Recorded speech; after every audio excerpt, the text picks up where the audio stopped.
Hey y'all, this is old Jesse. Um, doing some pretty. The subject today's got some. It's heavy. Okay.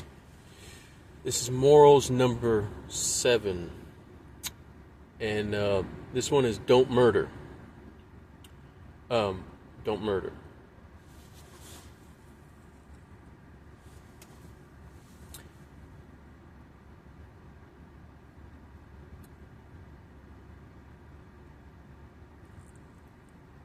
You know, Cain and Abel.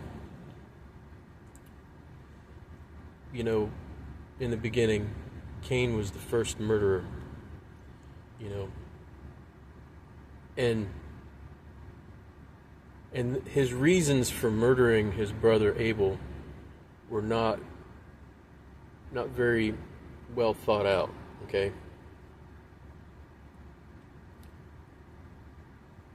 Cain murdered Abel because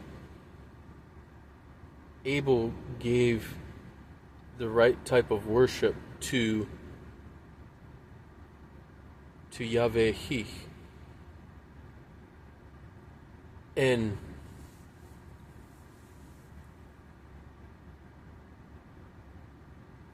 Cain wanted to be able to give vegetables, where Abel was giving, you know,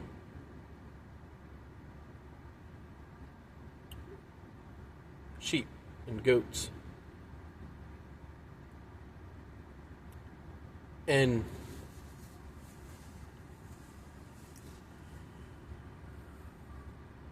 you know, it was anger that caused Cain to pick up a rock and kill Abel with it.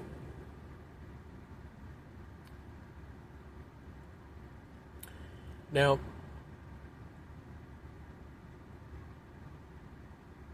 not murdering seems simple, right? And it is. Most folks live their whole life without having murdered somebody.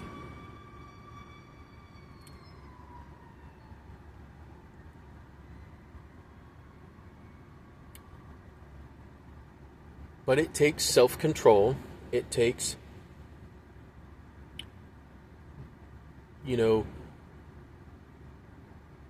being in control of your anger at all times. It takes being cognizant and aware of safety concerns, you know, and responding in time to keep other people from dying, either intentionally or unintentionally.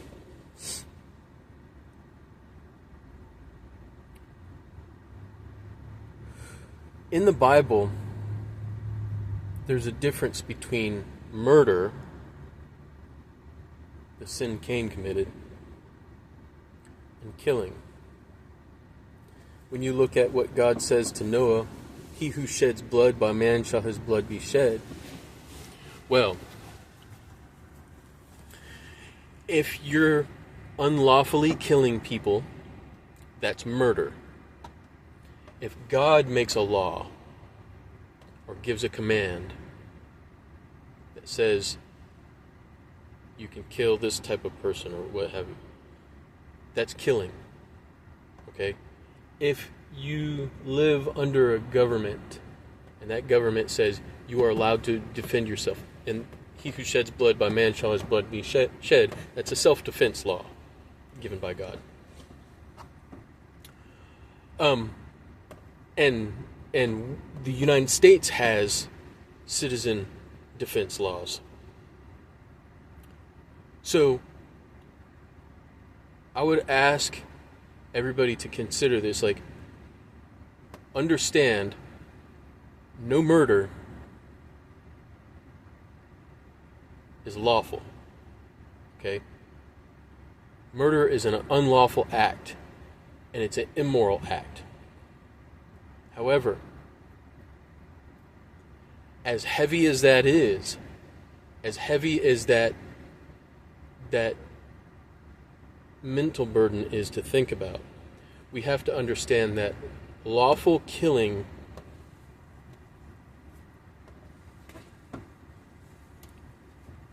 of bad guys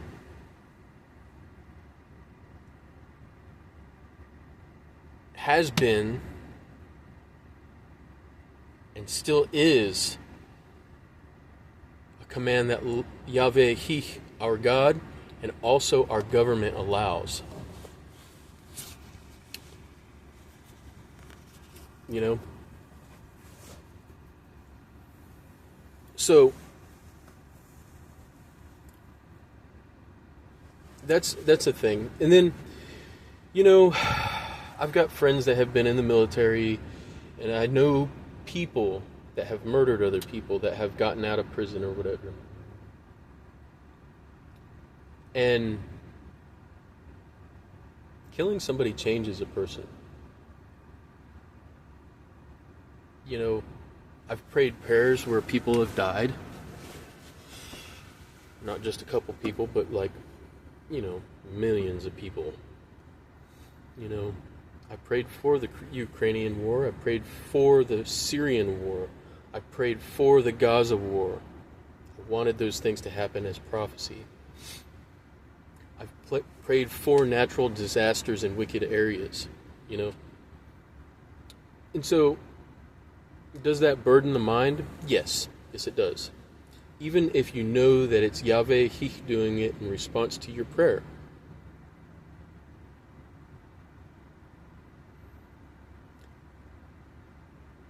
It's still a burden.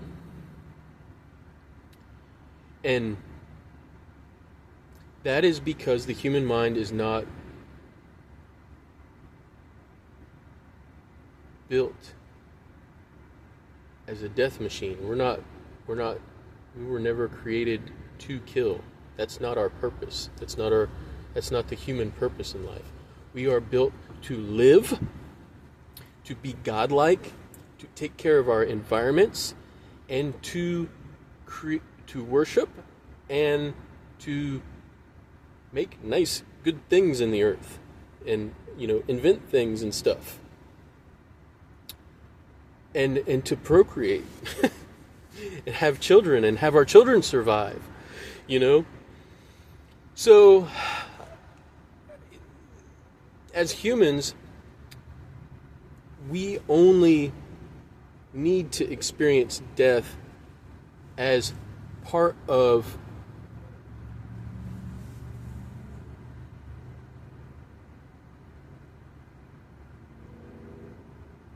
a self-defense mechanism, as part of, you know, our human struggle and our mortality, you know, like, and it's not a thing to just be happy about that, about death, you know, like, that's not a good thing. And what I've experienced with folks on both sides of the lawful and unlawful murder gap is that it doesn't matter if you lawfully kill somebody or not. The act of killing somebody causes mental disorders.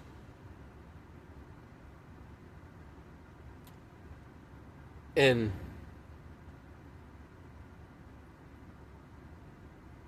that's a serious thing, because, you know, a guy that either accidentally or intentionally murders somebody unlawfully, you know, he's going to think about that. He's going to have problems with it. And if he is allowed to go free, there's a chance that he could do that again, and it could get worse. And so that's why God gave, he who shed blood, by man shall his blood be shed. And that's why governments have enforcement officers that oftentimes, because of circumstance, end up executing murderers before they're arrested. And they're allowed to do that. You know, it's lawful to do that. And it would seem like, all right, well, you know,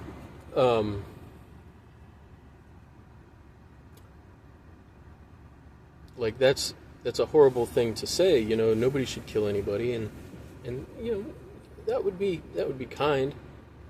You know, um, and so. But the thing about it is you can't be kind to evil. Murder is unlawful, it's ungodly, and it's evil. And it's a necessity of human survival, of children's survival,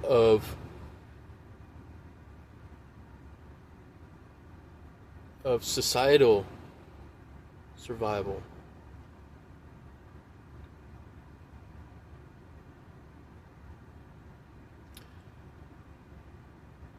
That we have to sometimes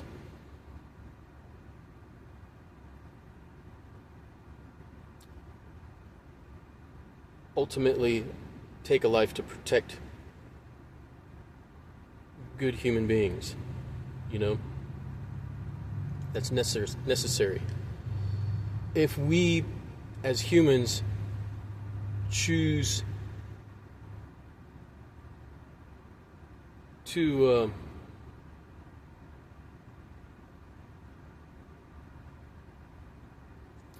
not to do that, then the good in the world dies.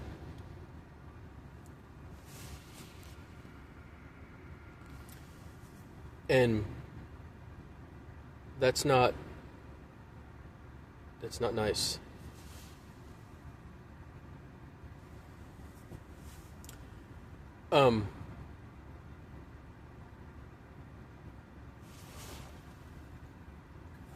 So we, remember not to murder, but also remember that,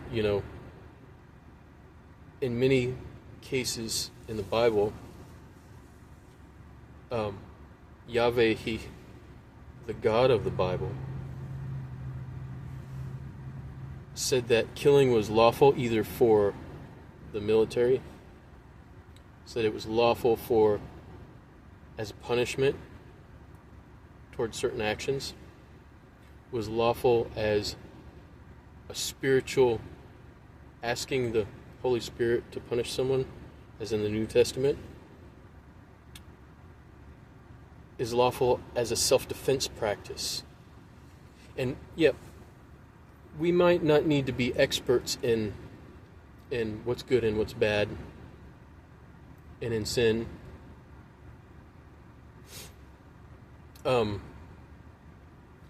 But we do need to know when it's necessary to protect our children, our wives, our friends, the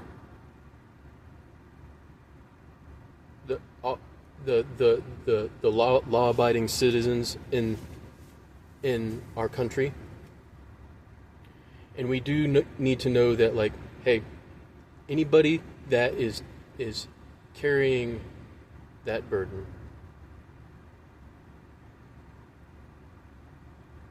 should be respected for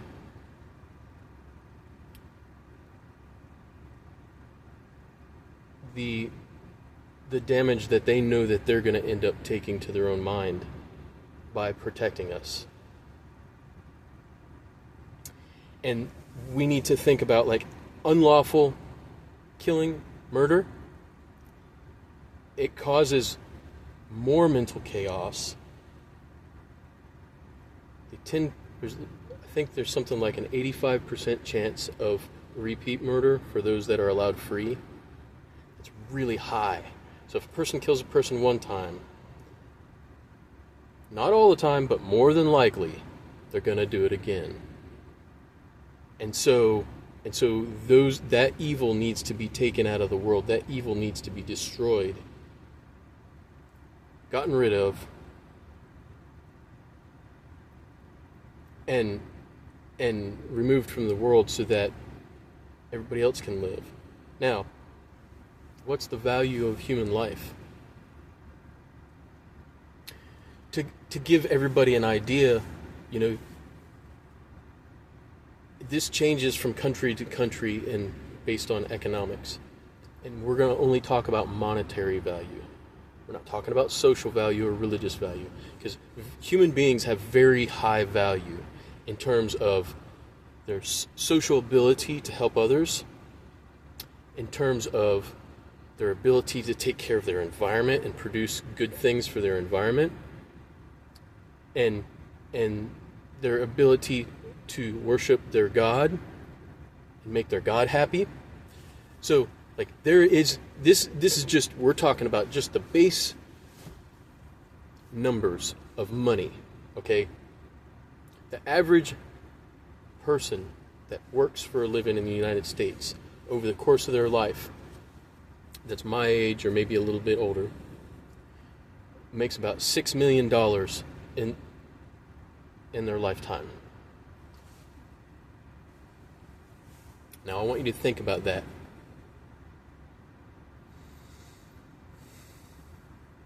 If a person murders one person or two people,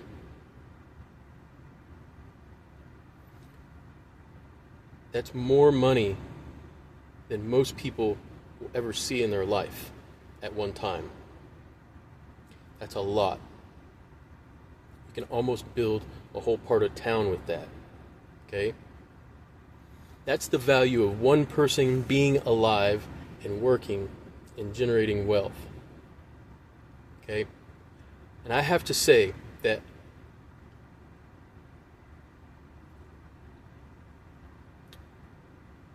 I am not all about the numbers with this. But just based on the numbers,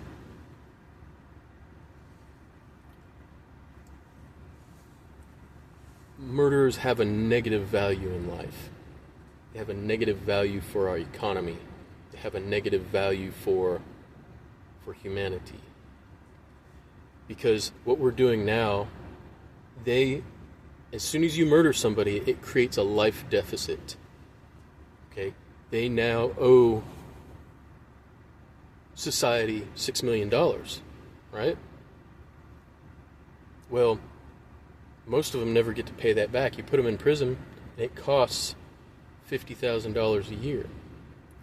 A lot of them go in there for more than 20 years, because there's usually more than one thing that they are guilty of. And when you look at it in that terms, and then the fact that when they get out, they're likely to repeat it. Well, then they're in it for $12 million. All right? Just from looking at the numbers, and remember, I'm not just strictly a numbers person. There's more value to a human being's life than just that, and those numbers are flexible. This is just kind of to get a lower middle income estimate on human life. You know, it's not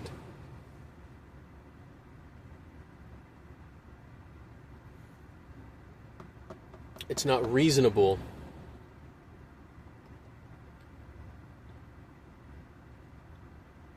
to allow somebody that creates that type of economic deficit to go free. It's not reasonable to put them in prison and increase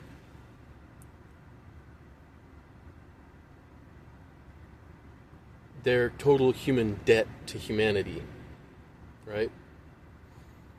The reasonable thing is, okay, well, remove them from life. Take their life. Let them cease to live. Kill them. Kill the murderer. And that's what the Bible says to do, right? He who sheds blood, by man shall his blood be shed.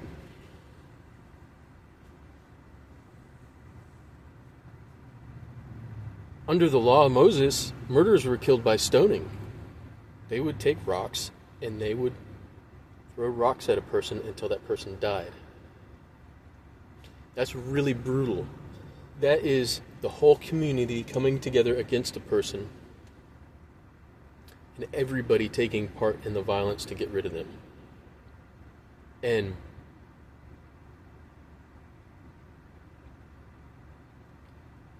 it makes folks socially hard, you know? So, that's the thing. Yeah. So, one of the morals of the Bible is not just no murder, but get rid of and kill the murderer, right? And a lot of folks think that Christianity doesn't allow for that.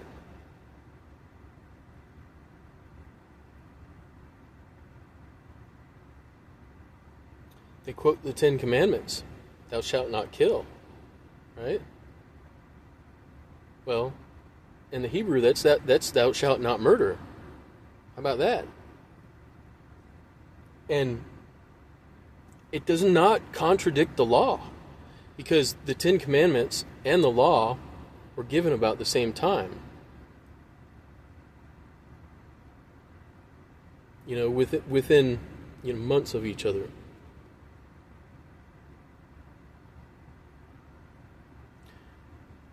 So, think about that,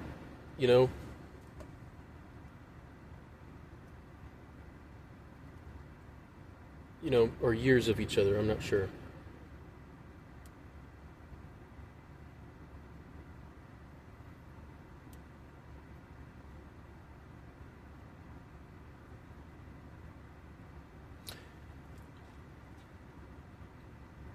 Think about that, because it's like, all right,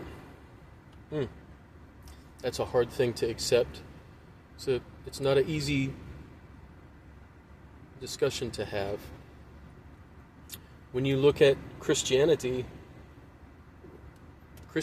as a whole teaches we have a time to get even, and it's Armageddon. That's the day of judgment. And that's true. Just remember that along with the miracles that caused life, like the raising of the dead, and Lazarus and stuff like that,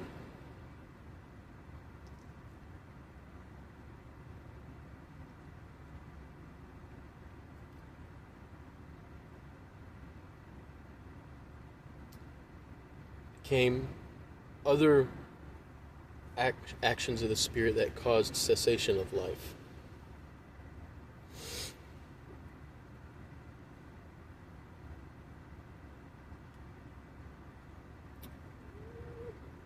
And that it's not wrong to pray for the death of a murderer. It's not. You should love your enemies, do good unto those that hate you. But we have a previous command that goes all the way back to the time of Noah to kill murderers. And so when your conscience is bothering you about what should I do in this situation or that situation, or if you're the person that has to defend yourself, don't at all feel bad about it.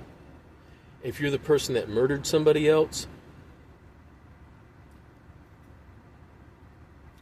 if it was intentionally, be polite and consider escorting yourself out of this life. Okay? Like if you killed somebody intentionally and it was just a straight up murder, it wasn't self-defense, just do us all a favor and, take care of yourself. And if you did it by accident,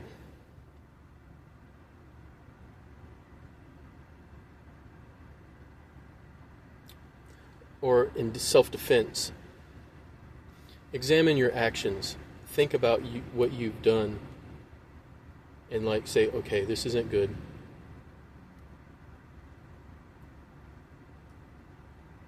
And, if you killed somebody by accident, you should take the time to think about it. And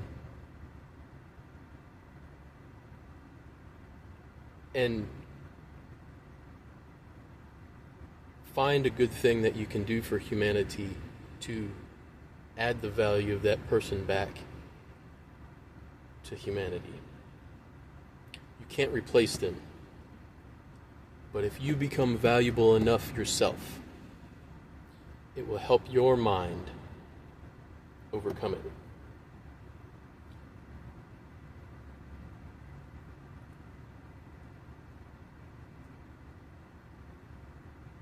In the Bible, murder by neglect or accident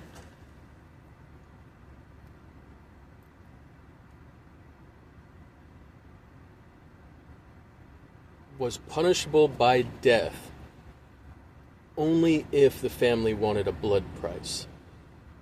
Okay? Murder by neglect necessitated the blood price automatically and also ended in stoning. Okay? So if somebody had a business and they were doing something really unsafe and they knew it was unsafe and they were warned that it was unsafe and they killed somebody, they would have to pay the blood price of that person and get killed. Okay? So consider that, like, those are heavy things. And a person that just murdered somebody because they wanted to, automatic death. Boom, done.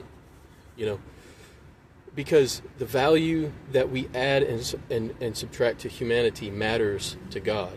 And it's not just monetary value. It's social value and all of these other things too. But it's easy. The easiest way to think about this and to understand it and quantify it is to think of it in terms of money in most cases. And so I would have to ask everybody to be considerate and think about these things, and don't just automatically, oh, this is horrible, this guy is, he wants to kill people and stuff like that. No. We have to live in a safe society. We have to save the innocent, those that shouldn't be hurt, the just citizens, the law-abiding citizens. We have to save those, and we have to keep society safe. And it's all of society's duty to do that. Now, the argument could be made, because of what's said to Noah,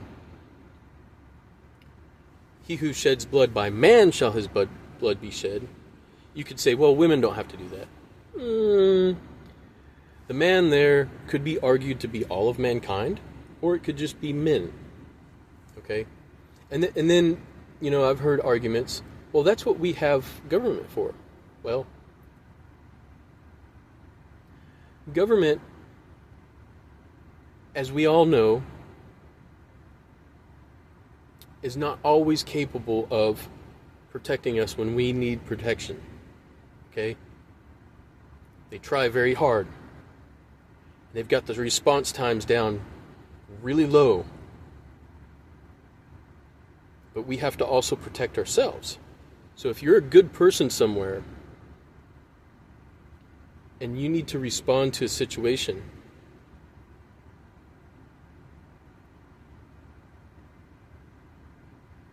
do so.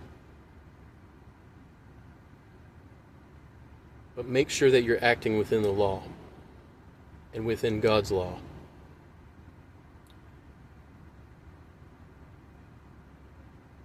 Now, as somebody that has prayed prayers that have caused huge amounts of war and stuff like that, even though I know Yahweh, He has done these things, it burdens my mind every day to know how much human value has been lost because of that.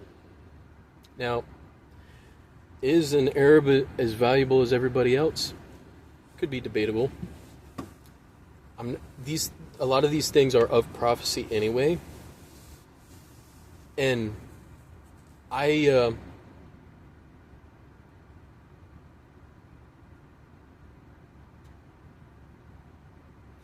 I don't like how much human value is going to be lost during Armageddon. I really don't. It's going to be terrifying for humanity. The prophetic things that start the day of judgment have already began, and they're not going to stop until Jesus returns to the earth. Mashiach.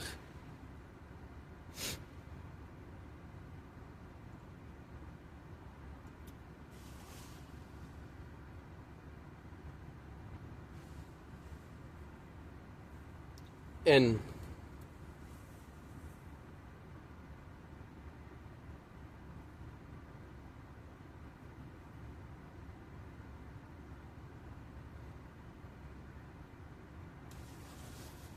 the thing about it is,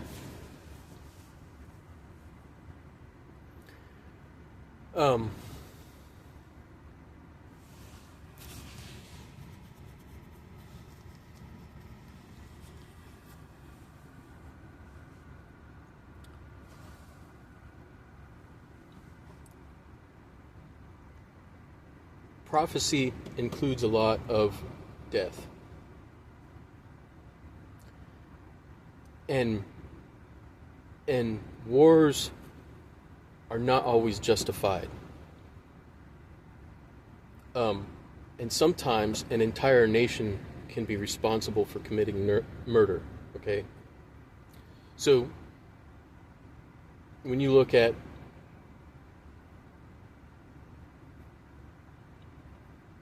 what happened with Israel and the Gaza Strip, are the Israelis the ones that commit murder? Or are Palestinians? And because of the terrorist acts, it's very obvious, because Hamas was elected by the Gazan citizens, and Hamas committed terrorist acts, that they as an organization, as a people, were the murderers. And you can say, well, what about all the innocents in that nation? If they were truly innocent, they would have left that nation because of the governance. Okay? It's not always possible, but there is a such thing in the Bible as national guilt. You know, it's like when you read the prophecy talking about Moab and Ammon, and how the Ammonites will be wiped out.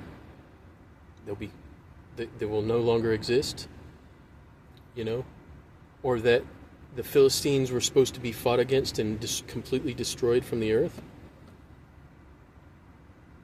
You know, there are certain nations in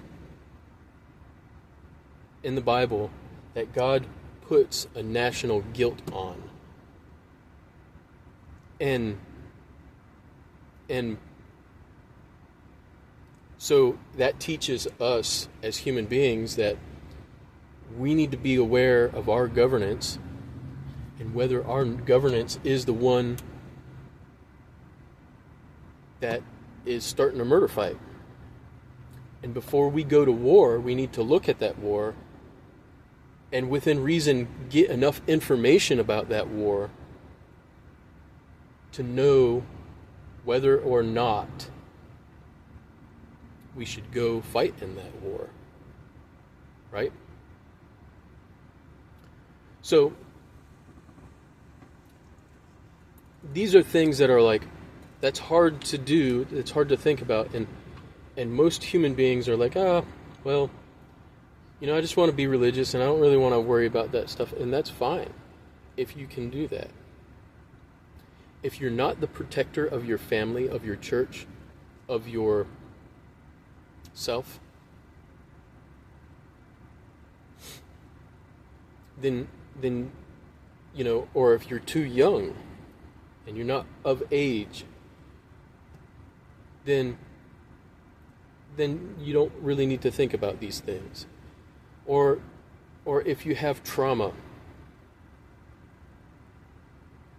and it's better not to think about these things, then don't. Okay? I know a number of folks that have killed somebody, either lawfully or unlawfully, and they need time to just not think about this stuff. So, but consider what I'm saying, because every grown man has a responsibility for making society safe. Every grown woman has a responsibility for making society safe. Okay? And if we choose not to make society safe, then we're gonna have problems.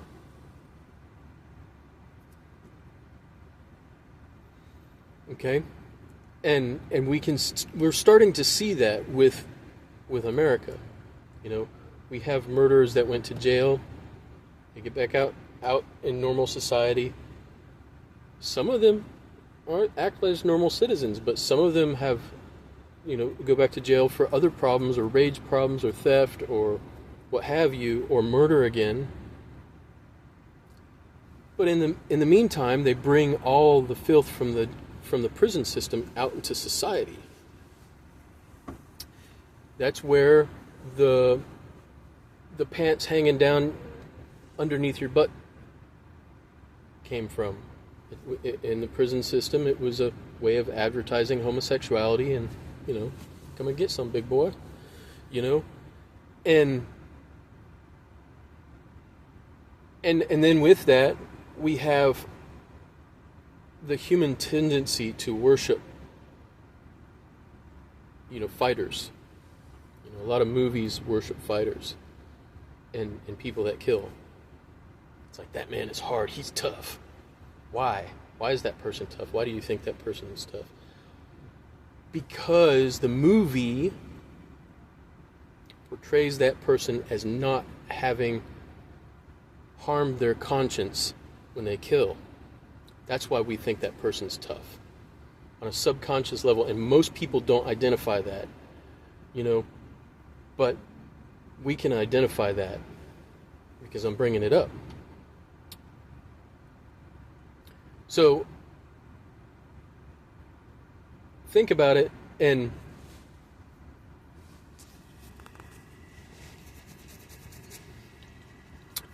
consider this stuff very deeply, and tell me what you think, because a lot of stuff these days is like,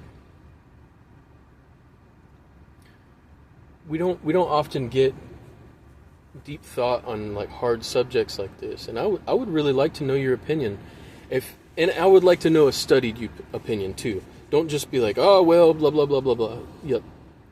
Sit down, think your thoughts out, and give a good response, or a video response would be awesome. If you like what I had to say, give it the old thumbs up and subscribe. And if you don't like what I had to say, leave a comment. We'll discuss it. We'll talk about it. I'm coming at things from a biblical perspective, and you might be like, well, it might be secular in nature. So, all right. Y'all have a good one.